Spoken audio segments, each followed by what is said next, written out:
Hello everyone! So it's CCMs, ang lakwatsera ng buhay ko. So tara for another hiking story guys. So ngayon pupunta tayo sa Cape de Aguilar. So hapon na ako pumunta dito kasi natulog ako maghapon. So wala lang, trip ko lang, inaantok ako kasi may alaga akong baby. So hindi pwedeng makaalis ng maaga kung antok ako. Pwede naman ako umalis ng maaga kapag gusto ko. Pero dahil antok ako, so hapon na ako umalis. So balik tayo dito sa hiking. So, ito yung tinatawag nilang Cape de Aguilar. I never expected how beautiful this Cape de Aguilar, guys. So, akala ko lang nung pumunta ako dito, sabi ko, kasi parang, lang siya, parang nung pinuntahan ko na Cape Collinson. But I never expected how beautiful this place. Kasi, pagdating nyo pa nito, and then may pa-cave pa siya dito, guys. So, yung cave na to, as you can see na na-upload ko sa Facebook. So, this time we're going to share at YouTube, my YouTube channel, yung full video na to. So, dahil dito, nagkamali ako dito, hindi pa, nag-video pala ako ng yung for YouTube. So, patayo pala yung video ko dito. So, pasensya naman. So, at least nakashare ako sa inyo.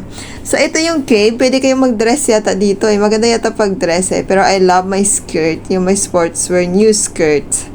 So, I like it. I love it. Para lang bata. Parang mag-chair dance ba? Haha. Mag-chair dance lang. So, ditong place na to ay super ganda niya. At maganda talaga dito pumunta yata hapon. Kasi mostly, madami akong nakakasalubong, galing yata sila dito sa Cape de Aguilar din. So, madaming tao. Nung pagdating ko kasi dun sa kabila is, madaming tao pa. At dito pa isa-isa. So, hinintay ko pa at saka umalis para makapag-video ako ng maayos. So, dito be careful kayo kapag huwag kayong bumaba dyan kasi malakas yung alon dyan. Baka mamaya nahila kahit pumunta na kayo sa dagat. So, kayon, bye-bye na. Ganyan yung mangyayari sa inyo. So, ito yung, yung cave dito. So, I love this cave. At saka, itong lugar na to is very safe kung pupunta kayo. Kahit mag-isa. So, tingnan nyo itong alon na to, diba? Ang lakas. Ang lakas niya. Hindi ako bumaba. Diyan ako sa magilid. Kasi, syempre, better be safe than sorry. Huwag tayong, dyan. Baka mamaya nahila tayo ng malakas na alon. So, ito ay my third solo hike, I think. Kasi Cape Collinson is the first one and the second one is Cape de Aguilar Cliff, yung sa kabila, sa kabilang way naman siya. Ito naman is dire-diretso lang siya. Huwag kayong mag-turn left. Huwag na kayo mag-left turn. Huwag na kayo mga liwa. Mag-right na muna kayo. Maging loyal muna kayo. So, ito ay turn right lahat. Hindi siya pwedeng mag-left, left, left. So, yung cave na to is turn left la. Dito lang sa cave, mag-turn left ka. Pero ito, walk straight lang. Itong, Cape de Aguilar. Kapag baba nyo doon sa Cape de Aguilar bus stop, so, diretso na. And then, after that, you need to go to this place. Ito, diretso lang. Pwede din kayo dumaan dito sa kabila kung gusto nyo ng right side or sa left side. Kaya lang, ginusto ko tong right side kasi gusto ko pumunta doon sa taas. So, dahil meron pa nung tao kasi pagdating ko is 5 o'clock. So, naghintay pa ako. Umuwi ako dito. Dito ako nadiliman eh. Kasi sa kakagawa ko ng wala lang, tambay-tambay. So, I love listening the waves also. Kasi ang ganda ng place na to. Ang ganda. Para siyang, din, same as Cape Collinson. Pero, ang pinagkaiba lang din nito is, siya, medyo flat. So, sa Cape Collinson kasi pababa din yun siya sa gilid din.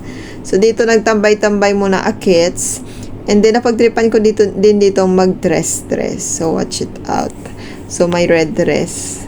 So, kung na-follow mo ako sa my FB ko, sa my page ko, so, where I'm posting some photos there actually. So, dito kasi hindi ko siya masyadong inaaral tong YouTube, yung YT. Pero bihira lang din naman ako dito mag-post. So, gusto ko din dito ma-monetize, but I don't know when. Tamad kasi. Tamad kapag gusto ko lang. Ganun lang ako kasi. At saka libangan lang. Hindi ako nagpapastress. Yung iba kasi we're really working on it. So, akin hindi lang. Pang tanggal muni-muni or pamuni-muni lang ba? Yung ganun yung ginawa ko. So, I'm taking a video here sa mga waves at saka sa view din. So, ganyan yung pinagagawa ko kapag mag-isa ako. Magmuni-muni, walang kausap. Pero usually, even I go with my friends. So, may muni-muni post talaga ako. Is my signature post, I think, is this muni-muni post. So, ganyan pinagawa. Ito yung kuha sa cam, guys. So, ayan, yung kuha sa cam. So binidyohan ko lang talaga yung wave. So, I'm sitting down beside the cliff to watch these waves. Yan, diba? Ang ganda niya.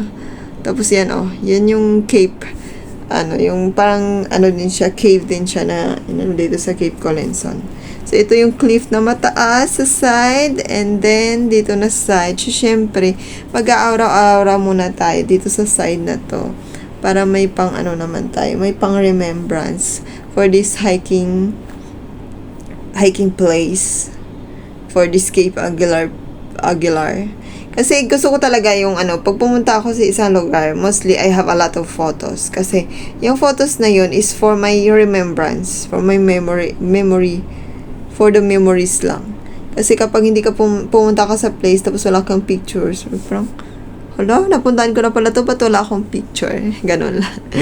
But I like taking photos, and then I uploading a raw photos. Hindi siya edited. Hindi talaga ako nag-i-edit ng photos, except lang kung nakuha ko siyang very dark, tapos hindi siya nakita. So, I adjust only the brightness. Kasi hindi maganda yung yung super super edited. So, I don't like long exposure also. So, kasi pag ganun yung ginawa mo, parang fake kasi yung mo. Fake, kumbaga, yung yung kuha mo na. So, mas maganda pa rin yung mas maganda pa rin yung natural. So, hindi talaga ako masyadong nag-i-edit ng video or pictures na mas sobrang edited. As usually, I have photos na very raw talaga, as in from cam, hindi ko na siya ini-edit, just directly upload it. So, raw photos talaga yung mga ina-upload ko. And then, even on taking by my phone, so, hindi talaga ako nahilig sa yung edit. Kaya, yung siguro adjustin ko lang yung brightness. Yun lang yung ginagawa ko. Kasi I love how natural the nature is, and then you don't need to change it para maging mas gumanda. So, pero sa paningin mo siya maganda, pero yung pumunta ka is hindi na siya maganda. So, this dress, I love this dress actually. So, you can buy this dress at Taobao. Sa Taobao ko lang yung bumili. Kasi usually, dito sa HK, hindi siya same sa SG I don't compare But, sa SG kasi makakabili ka ng very cheap clothes. Na like sa H&M, sa Zara, sa kung ano-ano pa. Sa Pomelo. I love Pomelo brand, but don't have here at HK. So, ayun. And then, I use Taobao. Taobao yung pinakamura, guys. So, kung allowed kayo ng employer nyo lang din naman na Taobao, pwede naman kayo mag-Taobao. Pwede din naman siya i-pick up. So, you just go Google Translate. I do Google Translate, but I'm lucky to have an employer na so kind. So, minsan, nagpapaturo ko sa'yo, bakit ganito, bakit ganyan, ano gagawin ko? Kasi minsan, they sending you a wrong item, or di kaya same item. So, ganun, nagpapahelp talaga ako. And thank you to my employer kasi napakabait nila. Nakakabait ni madam. And then, I love this place. Kaya dyan, nagbuni-muni ako. Walk lang. Wala lang magawa. Wala na talaga ako magawa sa na to. Sa place na to. At saka mag-isa. Usually, I take with videos like that. Kasi ito, behind the scene. And then, kasi iba i-upload ko din to ng paisa-isa. Pero dito sa YouTube ko, syempre, i-combine na natin yung para maiba naman, i-combine na natin yung hindi na cut na na mga videos, at i-upload na lang yung mga yung behind the scene and another actual na videos na ginawa ko. So, ito talaga yung behind the scene. Some is behind the scene of some of my beautiful photos at my FB page. So, yung page ko na yon is, I think it's 5 years already. Pero hindi ko siya tinututukan. And then, if I got time only, and then I can upload some photos. At ito din, pwede kayo magganito din sa like na ginawa ko. Pero better na doon yung camera sa kabila. Kasi mas maganda, kasi nakukuha yung name ng, tawag yan, ng Cape de Aguilar Reserve. Diyan, ito kasi may name ito sa kabila, naka-face out doon sa may So, pwede kayong mag-picture dito like what I did, and then you can took some videos also. So, ang ganda dito. Maganda din yata dito kapag may sun. Kasi from a bit foggy. So, maganda din yata dito pag pumunta summer. Pero sobrang init yata kasi, or better, I know better talaga pumunta sa place na to is 5 o'clock. Kasi wala na yung init ba, yung araw ba. Kasi mainit to, walang mga kahoy yan, Ito yung makikita niyo pag doon sa kabila naka-face. So, ayan siya. Doon ako galing sa taas na yon. So, bababa na tayo para mag-take photo din doon sa, sa yung trendy na talaga, yung Instagrammable pic doon na site ng Cape de Aguilar. So, yun talaga yan, Yung parang cave na yan. Yan talaga yung, focus yan sa Cape de Aguilar. Yun yung kanilang nagtitrending na, na Instagrammable place. So, dito. So, dito naman, nakailang take ako dito kasi wala namang tao. So, wala namang naka-queue. Ako lang mag-isa. So, meron din naman dyan, pa isa-isa, pero nakatambay lang naman sila sa gilid. Hindi naman sila dito. So, yung mga Chinese. Kaya nga, confident ako dito na may kasama ako pa uwi. At the end, mag-isa ako pa uwi. Pero it's okay kasi wala naman akong curfew. So, kaya na-enjoy ko pa din yung aking, mag-isa akong umuwi. So, be careful na lang kasi kapag, yung hindi ka takot, hindi ka nervyosa. So, ayan. So, dito, at be careful din dito, guys, kasi nag-do jump shot ako dito. Pero wag kayong mag-jump shot kapag hindi nyo kaya kasi baka mamaya nadulas kayo. Piliin nyo yung maging safe kayo. Kasi dito naman, hindi ako nadulas dyan kasi hindi naman talaga madulas yung aking shoes. And then, sa medyo dry ako tumapak niyan. And then, dito, nakailang beses akong take dito sa na to sa play. Wala lang, trip ko lang talaga yun.